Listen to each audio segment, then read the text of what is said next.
Okay, welcome everyone to Daf Yomi Pesachim, 1 week at a time. This is our 12th lesson.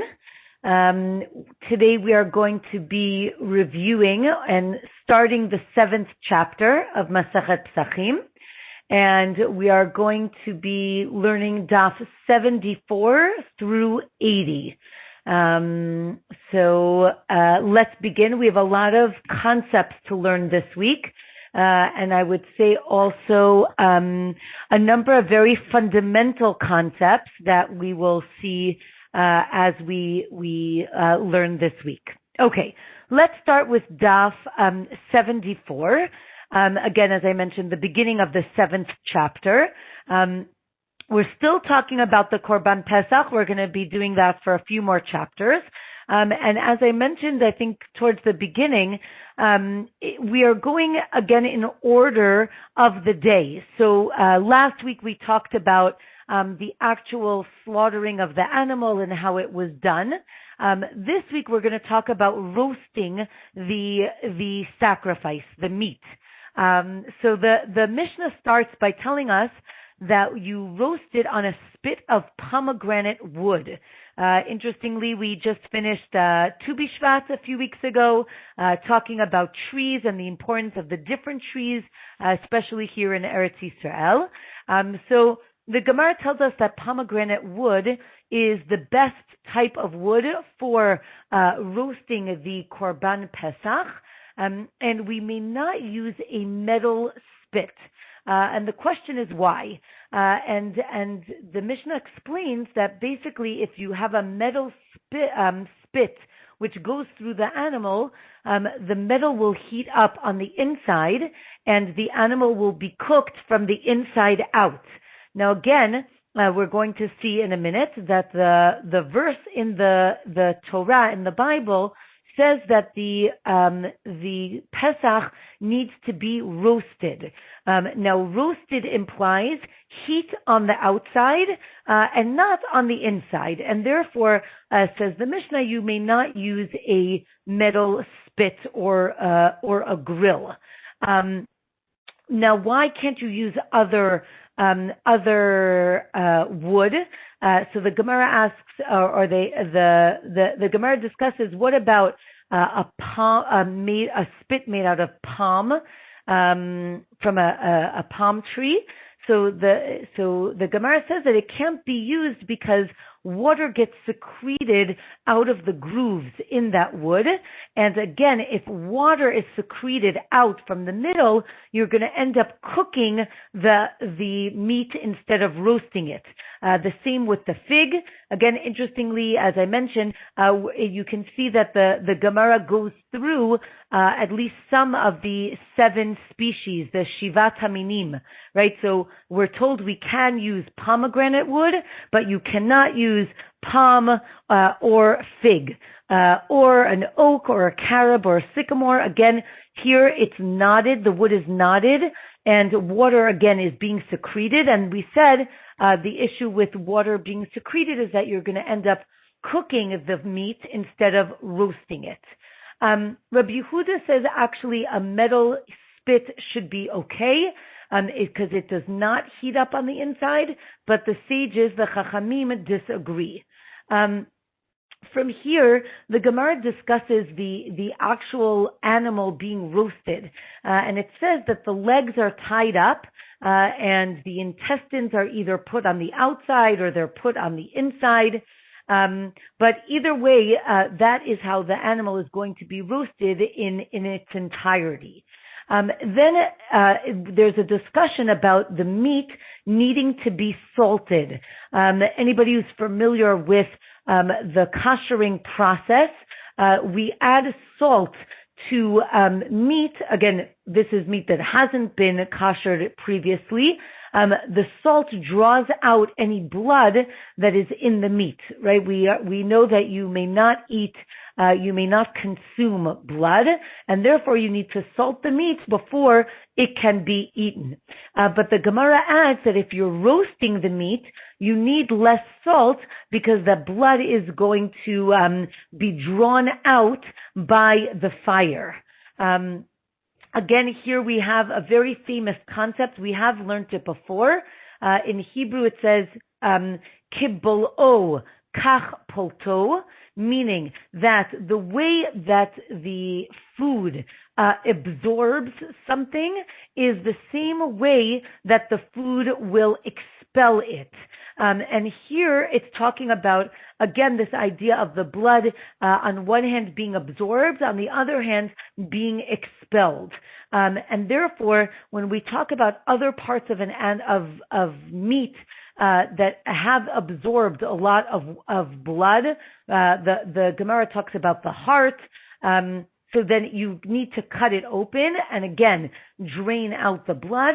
But if you forgot and you cooked it and then you opened it, the Gemara says actually that is okay. What about if you took dough and you wrapped it around the meat? Now again, as we mentioned, while the meat is cooking, it's going to release this blood. But if there's dough wrapped around it, the blood is going to be absorbed by the dough. So what's the issue? And what do we do about this? So the Gemara says that if it's fine flour dough that's wrapped around the meat, that's okay, because that fine flour is going to expel any blood that it has absorbed.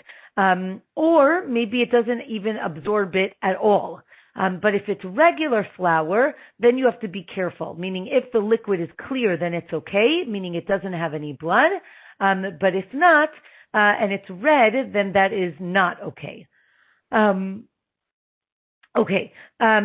again, as we mentioned, so this juice that comes out of the meat, again, after it's cooked, seems to be prohibited because it does have some sort of blood in it. I'm not talking about regular gravy or our juicy meat, but we're talking about, again, nowadays when you buy your meat from a kosher butcher, all of these things have been done already. What about soaking meat in vinegar?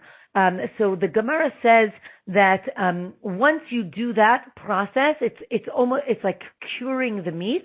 That's fine, but now the vinegar cannot be reused. Even if it's still strong, it seems that there is some sort of weakening that happens to the vinegar. And now we're moving on to the top of 75. But the Gemara says that if you've had vinegar that's weak, but you've never used it before, meaning nothing is soaked in it, then it has a natural sharpness, and you can use it to soak your meat into it. The Gemara continues and says that if you have a grill that has a grate, meaning, lines of metal that are evenly spaced or spaced apart, then it's okay because you can hang the Korban Pesach on each one of those flats, and then it would be okay. From here, the Gemara starts a discussion about the heat source. Again, we mentioned that the Korban Pesach needs to be roasted. Now, roasting implies a fire. What about putting it into an oven that's very hot? So the case in the Gemara on 75 says that if there's an oven that was heated with the shells of orla, again, orla is a tree that's in the first 3 years, and it is not permissible to use that wood. The Gemara says that if your oven was heated with these orla shells, it is prohibited to use that oven. Now, let's say you remove those shells and you baked bread in the oven. Again, there's only heat, but there's no fire. The Gemara says that the bread is permissible. Again, because the issue is the burning of this wood. The wood is no longer there. Even though the heat of that wood is still there, it is still permissible. What about roasting the Korban Pesach in an oven without coals? Again, is it considered roasting if there's no heat source in the oven? So the Gemara says that is not okay. The verse in the Torah, in the Bible, it says you needed to roast it sli esh, meaning roasted on a fire, meaning there has to be an actual fire there. And if it's not, and you just have the heat, that is not enough. The Gemara points out that this idea that it needs to be roasted on the fire is mentioned twice for the Korban Pesach, and therefore it is very important that there is a heat source while roasting the Korban Pesach.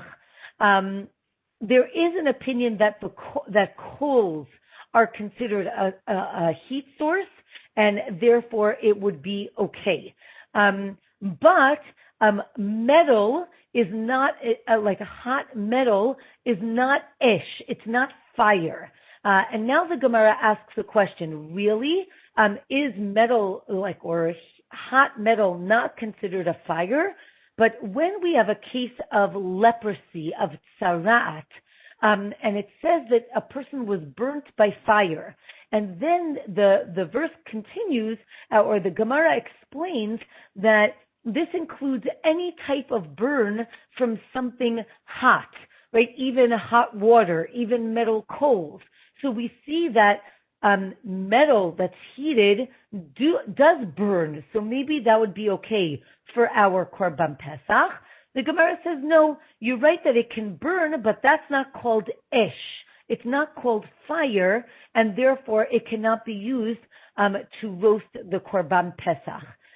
From here, we have a very vivid description of the punishment given, or the capital punishment, given to the daughter of a Kohen who has a inappropriate, completely prohibited relationship, and she needs to be, the Torah says that she needs to be burnt by fire. Right? This is called sreifa. Those of you who are not familiar, there are 4 capital punishments that are described in Masechet Sanhedrin. When we're talking about the judicial system, there are 4 capital punishments.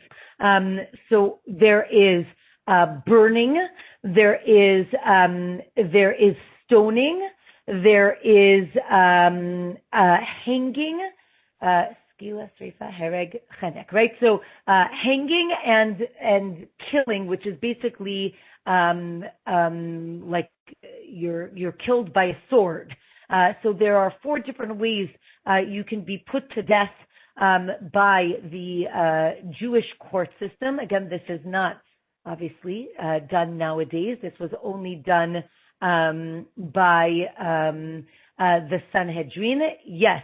Thank you for putting that down. Yes, strangulation. This was done with a rope. It's not hanging, meaning the person is not suspended, but they actually strangle the person. Right, and beheading, exactly, burning and being stoned. The question is, thank you everyone in the chat group. The question is, what does it mean to be burnt? And the Gemara explains that one would think, you think about like the Salem witch trials where they would, burn someone at the stake. This is not what they would do. Rather, the Gemara says it's likened to the sons of Aharon, to Aaron the priest, who were killed because they brought what's called Eish Zara, right, foreign fire into the tabernacle, and they were burnt from the inside out. Meaning the Gemara describes that they were burnt, but their souls were burnt, but their body was still intact. And therefore, this capital punishment of burning, the Gemara describes that they would take lead and melt it, and then pour it down the girl's throat, which is pretty gruesome. The question that our Gemara asks is, why don't we just boil her in a pot of water, That is also fire. And interestingly enough, the Gemara invokes the very famous passage, "Ve'ahavta l'reacha kamocha," right? We should love our fellow Jews like ourselves. And the Gemara says that we need to give her a, I guess, quick and nice death. I don't know about pouring molten lead down someone's throat is nice, but apparently it's better than boiling her in a pot of water. So just an interesting discussion. But the point here is that metal seems to be a way that you can burn. Again, the Gemara says that no, the Pesach, the Korban Pesach needs actual fire and not just things that are hot and that they burn. Again, what about coals? The Gemara discusses the ktoret, the incense that was brought into the Holy of Holies, the Kodesh HaKodashim, and those were flickering coals that were brought into the Kodesh HaKodashim, into the inner sanctuary of the tabernacle. And with that, we end our discussion about coals and burning and roasting. Now, since we discussed roasting, the Mishnah on the bottom of 75 discusses that if the Korban Pesach touches the side of an oven, again, the oven is hot, the surface is hot. If the Pesach touched the surface, you need to remove that part of the meat because that part was cooked as opposed to roasted. What about if it got splashed by the juices of the meat? Again, imagine that the meat is like suspended in the middle of the oven. The juices kind of drip down, hit the bottom of the oven, then splash back up. The Mishnah says you need to remove, again, the part that got cooked by this liquid. Again, our Korban Pesach cannot be cooked by liquid. It must only be cooked by fire. What about if the juice drips onto flour and then again splashes back up? You need to burn that. What about Pesach that had truma oil kind of smeared on it? The Mishnah says that if it was raw, if the meat was raw, you can just wash it off. If it was cooked, then again you need to remove the surface of the meat. What about if it had Maaser Sheni oil? Again, Maaser Sheni is not prohibited from eating, but you can't charge extra for it. But again, here in this Mishnah, we mentioned 3 different actions that can be taken. One is to wash off the surface. That is if the meat was raw and none of the, we'll call it prohibited things were absorbed. The other is if it was just a surface that was cooked or something like that, then you need to peel off the surface. And if it was deeper, then you need to cut out a deeper piece of the meat. So we have 3 different levels of, I guess we would say, absorption and how we remedy whatever we're talking about here. From here, we're going to go on to Daf 76. And as I mentioned at the beginning, this is going to be a very fundamental discussion on mixtures of different types of foods or liquids. And presumably one of them is going to be prohibited and the other is going to be permitted, or the actual mixture is the prohibition, as we have, let's say, meat and milk. We know that the meat by itself is fine and the milk by itself is fine, but if you mix them together, now you have a prohibited mixture. The question is, when is it prohibited and when is it okay? And we're now on 76, and we're going to go through different cases, and we'll see how there are differences of opinions and some agreements, right? So if I put something hot into another item that is hot, again, the assumption is that when something is hot, it is very absorptive, I guess. It absorbs a lot. And therefore, heat is going to be problematic. If something is cold, the assumption is it is less absorptive. I don't know if that's the word. I just made that up, maybe. But it is less likely to absorb the prohibited mixture, and therefore it will be easier to remedy the situation. So here we go. So if you have hot into hot, that is prohibited. Again, the heat transfers the flavors from one to the other, and that is asur. You cannot eat it. Absorptive. Thank you. I think I said that. Not sure. Okay. What about cold into cold? On 76 we say that is permitted.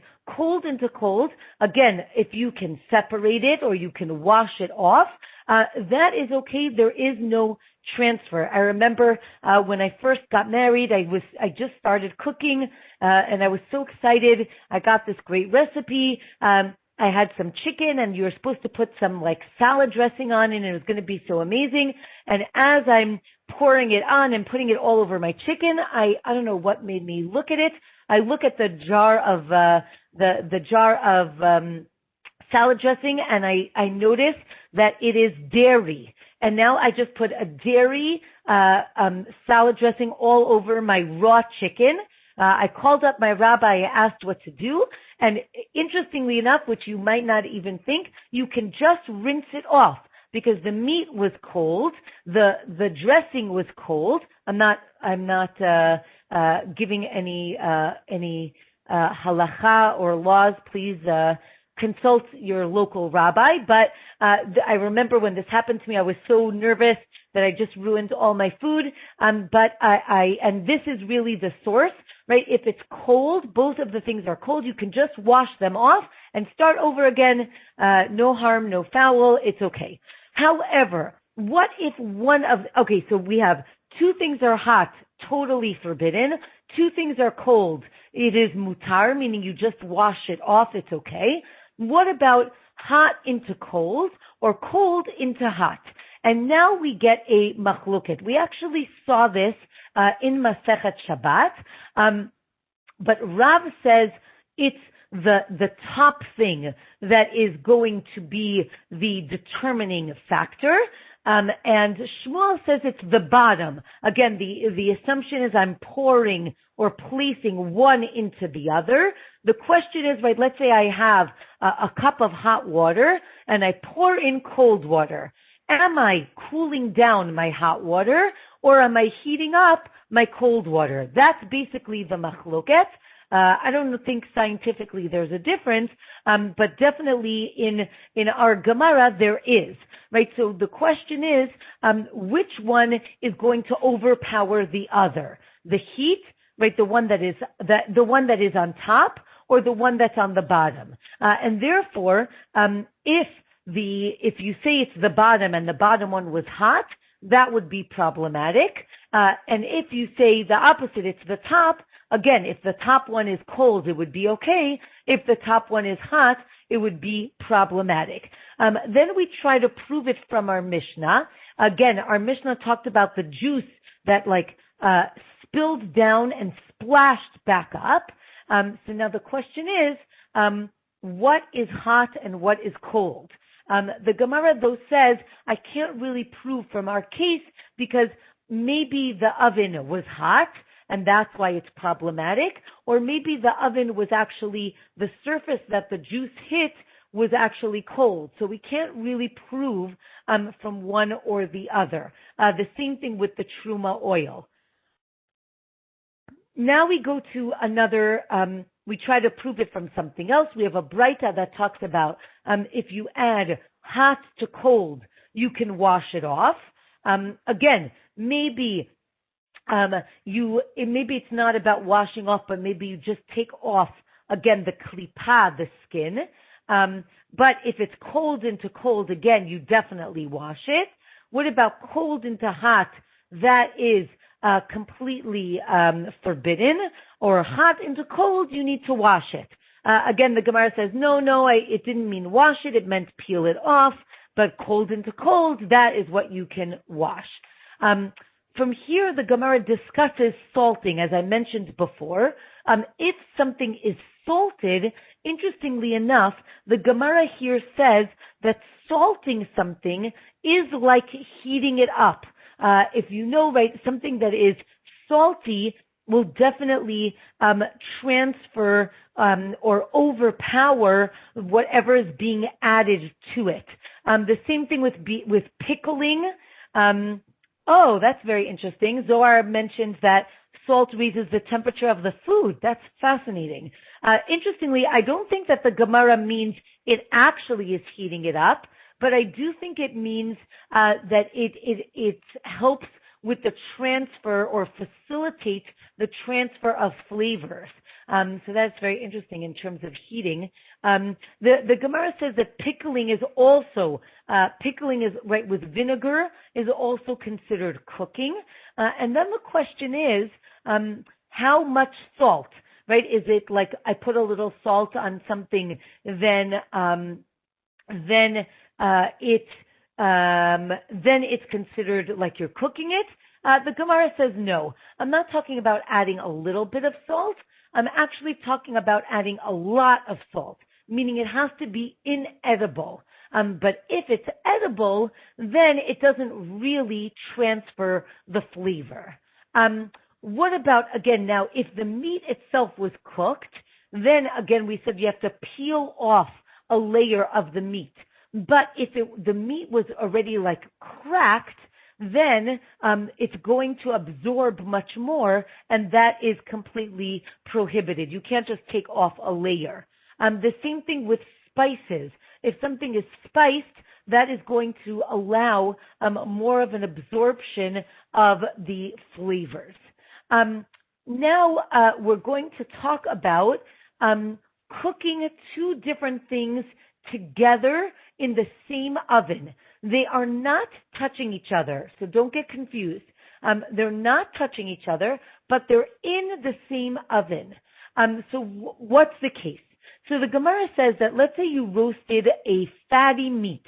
Now it needs to be fatty because the Gemara is going to discuss basically vapor that is going to be in the oven. And it seems that vapor comes from the fatty meat, right? As the fat starts to melt, it gives off steam or gives off this vapor. And now I have another piece. So I have, let's say, a kosher fatty piece of meat, and I have a non-kosher lean piece of meat.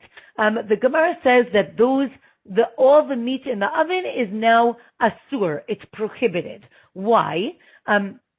Because the Gemara says they fatten each other up. What does that mean? That the aroma of the fat goes over to the non-kosher meat, and then that mixes in with the non-kosher meat, and then that aroma goes back to the kosher meat and messes it up. Even though, again, as I mentioned, they're not touching at all.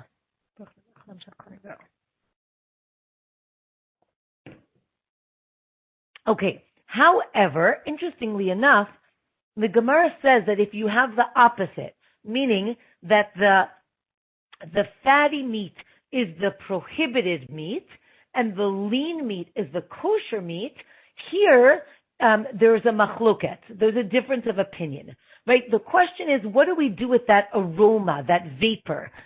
Because as we know, it's not really a substance. I'm not mixing anything. They're not touching each other. I just have the aroma, the vapor, right? So Levi says it doesn't have any substance and therefore it's okay. Rav says, no, it does have some sort of substance in the sense that it is transferring the flavor, and therefore it is prohibited. And therefore, from this discussion, the Gemara continues and says that you cannot roast two separate Korban Pesachs together. The assumption originally is that it's because of this mixture of flavor, but then the Gemara says, no, I'm not worried about a mixture of flavor. I'm worried that I'm going to get mixed up between the two different sacrifices. And then, again, as we mentioned before, it's very important for you to eat your sacrifice, right? And if you switch the sacrifice with another one, that would be very problematic.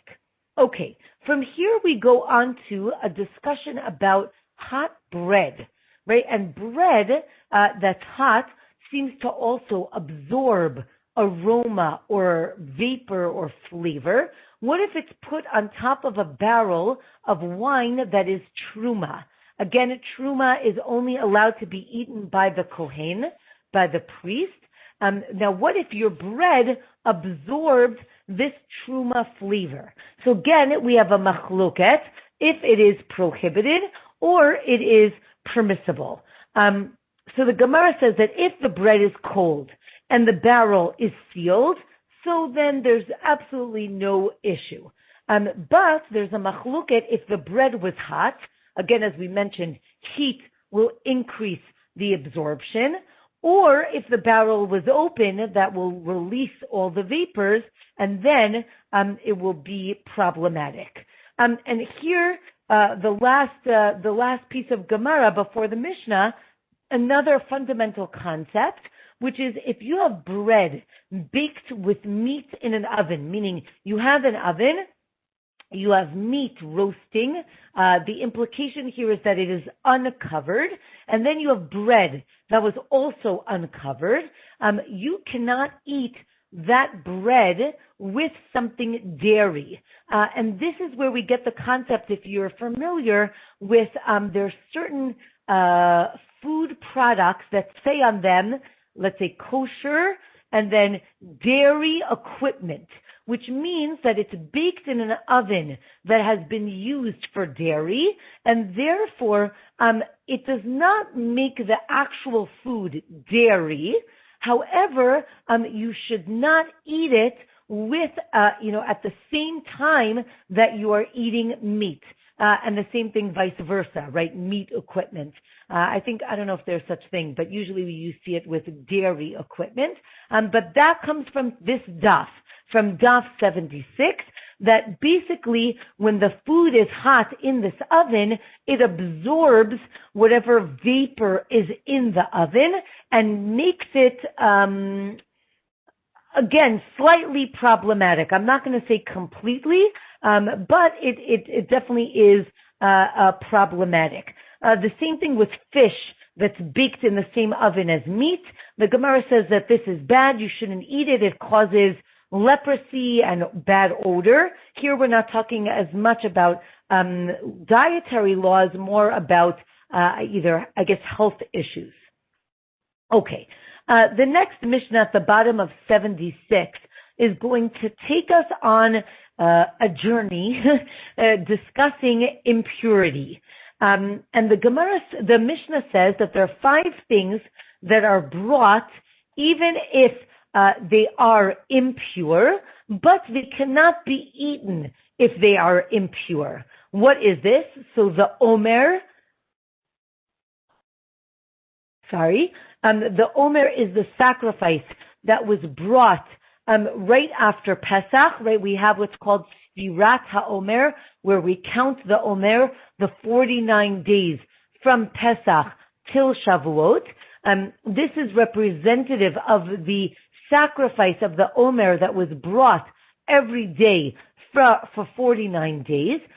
So if everyone is impure, then, or if it is impure, it could still be brought, but you cannot eat from it. The same thing with Shtei HaLechem. Shtei HaLechem are the 2 loaves that were brought on Shavuot.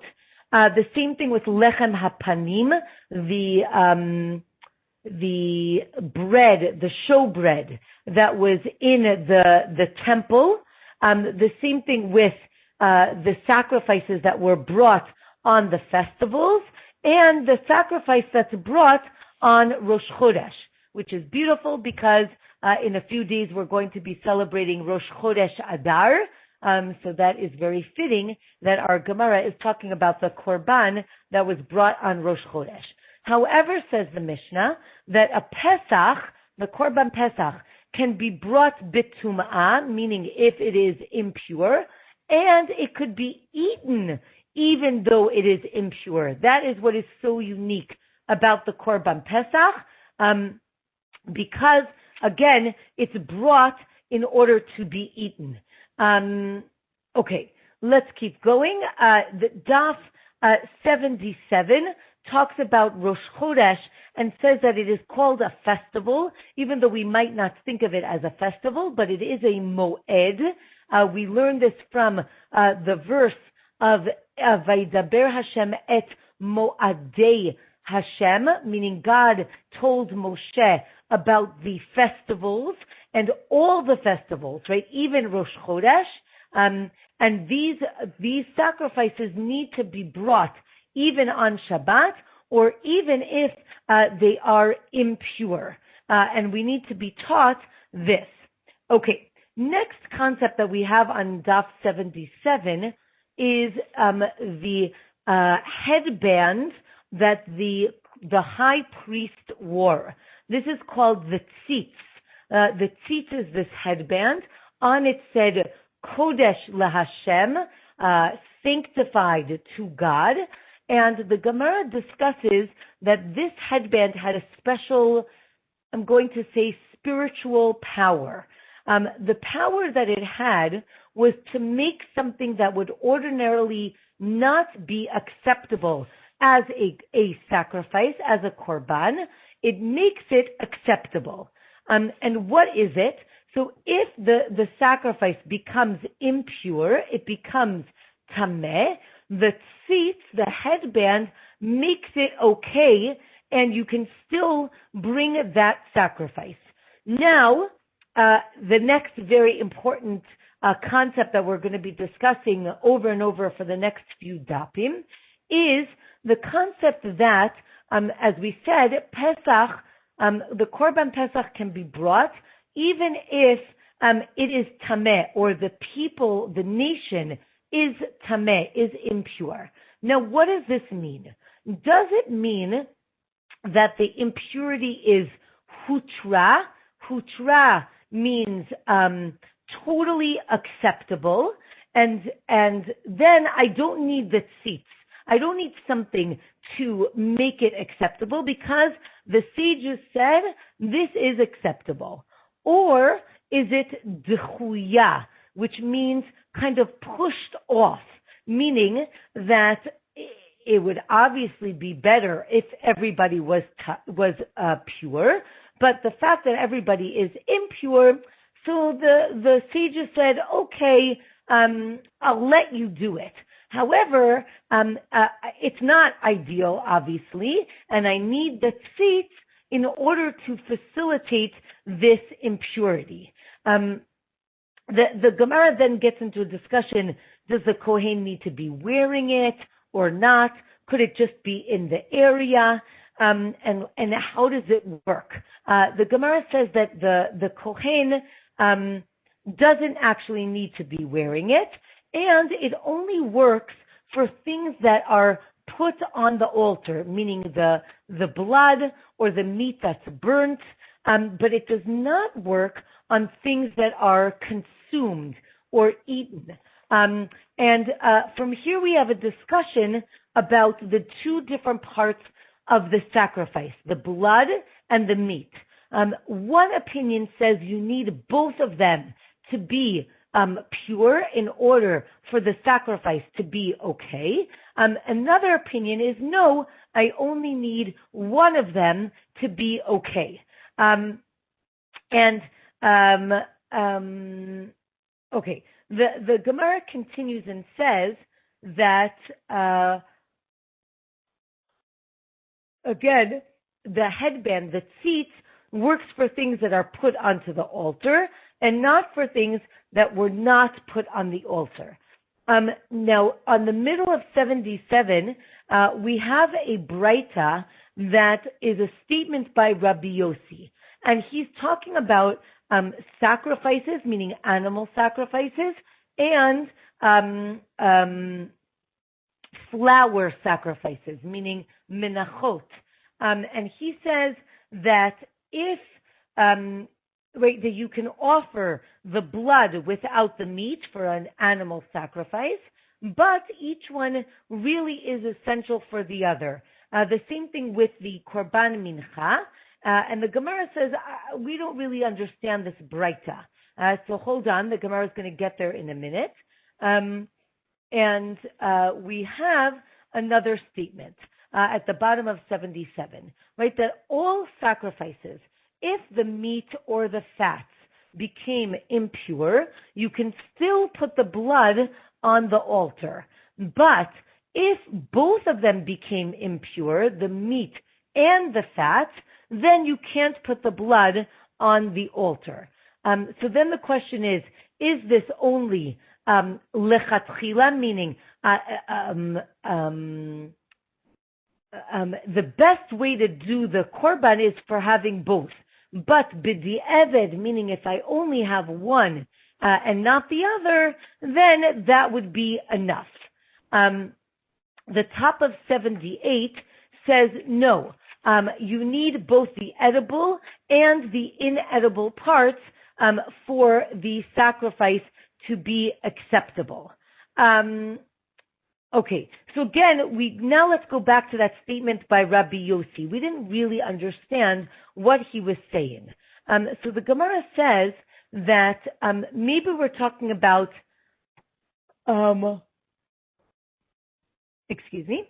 maybe we're talking about when it's only impure, it's tameh, versus maybe when it's lost or burnt, it would be a different law. The Gemara says, no, maybe it's talking about a sacrifice that's a communal sacrifice versus a personal sacrifice, or maybe we're talking about, right, a priori, meaning lechatchila, what's the best way to do it, or b'di'eved, the lesser way to do it. Or, and the Gemara concludes, no, we're talking about whether it's impure versus if it gets lost. Okay. Next Mishnah, we talk again about the Korban Pesach, and we say that if the meat became impure, but the fat is still okay, then you do not throw the blood on the altar. But if the fat became impure and the meat is okay, then you can put the blood on the altar. But for regular sacrifices, if the fat is okay, you can still put the blood on the altar. So the Gemara says, what's going on? Right? Did he put the blood on the altar or not? And here we get into a discussion again about the Pesach that's slaughtered for people who are registered for it and need to eat it. And now what happens? So we say, it's okay, meaning that if you don't eat from it, this sacrifice is still okay. Even though, again, as long as everyone can technically eat from it, it would be okay. Now, what happens if you have, sorry, 1 minute.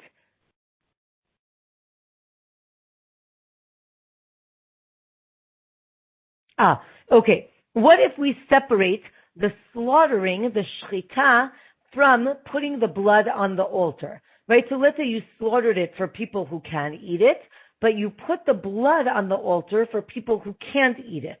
The Gemara says that this is still okay, even according to the sages. What happens if someone is sick at the time of shchita, of when they slaughtered the animal, or when they put the blood on the altar? that is not okay, right? Because the person needs to be able to be fit to eat it at that time. Let's go to Daf 79. And here we see that, again, all sacrifices, if the meat or the fat is tameh, we said you can do the zrikat hadam. You can put the blood on the altar, but not for a nazir, right, the Nazarite, or the Pesach. If the meat is tameh, you can't put the blood on the altar. But if you did, right, bidi eved, in hindsight, it is okay, remember again, because of the tzitz that we mentioned before. But if the owner is impure, that is not going to be okay. Let's go to the next Mishnah on 79. And here we have the next fundamental concept, which is that if the majority of the nation is impure, then you bring the Korban Pesach in its impure state. Also, if the majority of the priests are impure, then again, you bring it with impurity. Or if the Kli Sharet, meaning the vessels in the temple, are impure, the same thing is we still bring it bitum'ah, with its impurity. The Gemara then says that we do not split up the nation, meaning everybody brings it bitum'ah, with this impurity.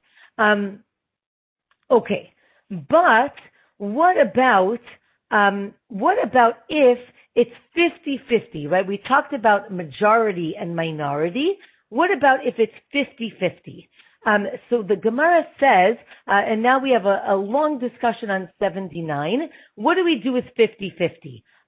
There's no majority, so do we say you bring it bitum'ah, with its impurity, or no? Right, so Rava says it's considered a majority, and each group brings, right, the ones who are impure bring it with impurity. The ones who are pure bring it when it's pure, b'tahara.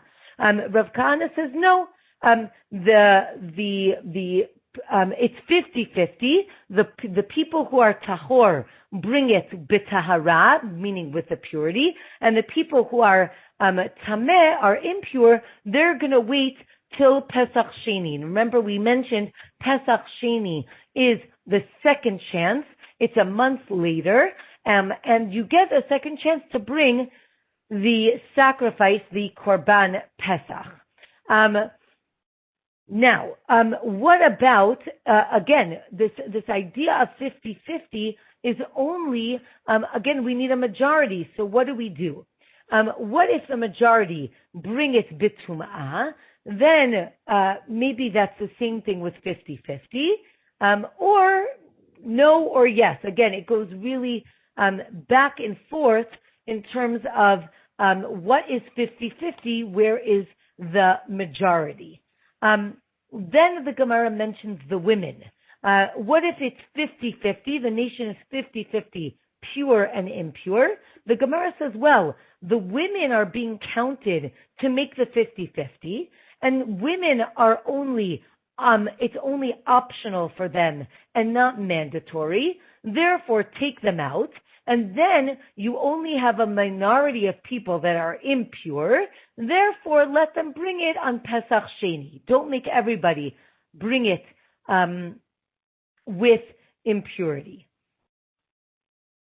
The next case is 50-50, and then again, you count the women, but when you count them, they bring up the majority to be pure, and we say, again, not that it's permissible for the women, but it's obligatory for the women to bring the Korban Pesach. Remember, women are obliged to, or obligated to bring the Korban Pesach, and therefore the people who are impure are in the minority, and therefore they bring Pesach Sheni.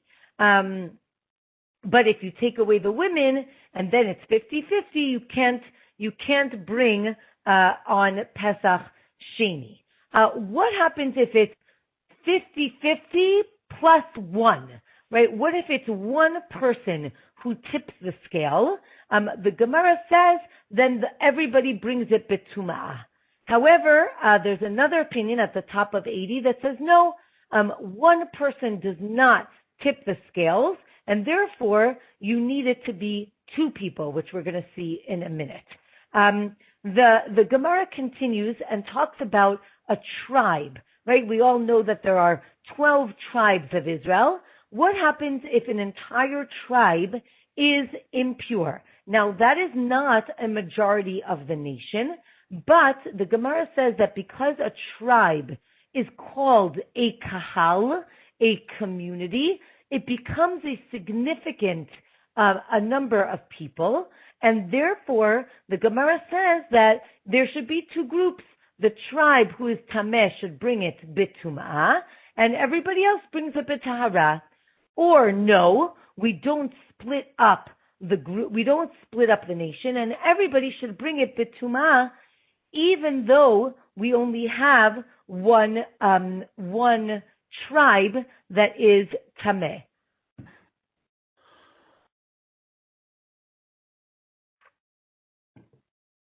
Sorry. Again, we have the idea that it's 50-50. Rav says that if it's 50-50, you should take one person and make that person tameh sheretz, and then it will bring everybody, again, the majority will be tameh, and then everybody brings it bitum'ah, in impurity. And again, the Gemara asks why not in two groups, and we say we don't want to split up the nation, and everybody should do it together. Ula says, no, don't make somebody tameh, just send somebody far away. Remember we said if somebody's far away, they don't need to bring the Korban Pesach, and that would solve our problem. The Gemara says, no, nobody is going to want to get up and move away. Again, imagine you walked all the way to Yerushalayim to bring the Korban, and now it's someone says to you, oh, do me a favor, can you go all the way to Eilat? We need you to kind of tip the scales towards purity instead of impurity. The Gemara doesn't like that. It says, no, we should, again, make somebody impure. Again, back to the idea of do we do the first Pesach bitum'ah? If the first Pesach is bitum'ah, is with impurity, is there a second chance? Meaning, is there a Pesach Sheni? It's a machloket. Whether there's a Pesach Sheni, if Pesach Rishon, the first one, was done bitum'ah or not. What if the nation is a third, meaning a third completely pure, a third completely impure, and then the question is, and then a third is going to be zav, which means impurity because of a bodily discharge, which is a lower level. And the Gemara basically says that basically everybody's messed up. The zav cannot bring it on the first part of Pesach, the first Pesach, and the tamei mate cannot bring it on the second because they got messed up in the first Pesach. Okay, we're moving on to the next Mishnah, and this is going to answer Lynn's question in the chat. Our next Mishnah talks about what happens. We're moving on from the 50-50 and the nation. Now let's talk about each individual sacrifice. If the Pesach, you threw the blood on the altar, and then you find out that the blood or the meat are impure, one of them is impure. Again, we said the tzitz, the headband, will make it pure, it will, or make it okay. But if the person is impure, then it doesn't work. This is the case for a Nazir or the Pesach. But if a person is tameh, what's called tum'at tahom, and this is what Lynn was asking in the chat, The Gemara, the English Gemara says this is impurity of the deep. And exactly as Lynn says, what does that mean? So there are two explanations. One is that it was buried literally deep in the ground, that nobody knew that it existed, or it means that it is a safek. We're not sure. We suspect maybe a person is going to be tameh, impure, or maybe not. And we'll see that in a minute. So either it means literally deep, meaning you do construction in your house and you dig, and you find that there's a grave there. Now, nobody knew that that grave was there. It seems from our Mishnah that the tzitz is going to make that person tahor, meaning pure enough. Again, not really tahor, but pure enough that that person's korban will be acceptable. Okay, let's just see what the Gemara says. Again, we said that the tzitz works maybe only in retrospect, but not if you do it on purpose. And then the Gemara discusses again this idea of tahom, right? And the question is, does that work for the person who owns the offering, or even for the kohen who is doing the actual work? That is the question that Rami Bar Chama asks. Does the tzitz work for tumat tahom for the kohen who's doing it? And it seems from a very long discussion that yes, it will work for the kohen as well. But it excludes tumat ziva from the tzitz's power. Now again, the tzitz, we said, only works for a person who became tameh when they had no idea that impurity was there. But that's only impurity of a tameh met, right? If there's a dead body there, but not if there is ziva. Again, ziva is going to be that unnatural discharge, and that if it is suspected, again, that's not something that's deep in terms of buried, but deep in the sense that we don't know. There's a safek. We're unsure. And I think we're going to stop here because the rest of this daf goes on to a lengthy discussion on tomorrow's daf, which I think we will bring up next week when we learn together again. So I want to wish everyone a great week. It was lovely learning with all of you. I want to wish you all a Chodesh Tov. It's going to be Rosh Chodesh Adar on Friday and Shabbat.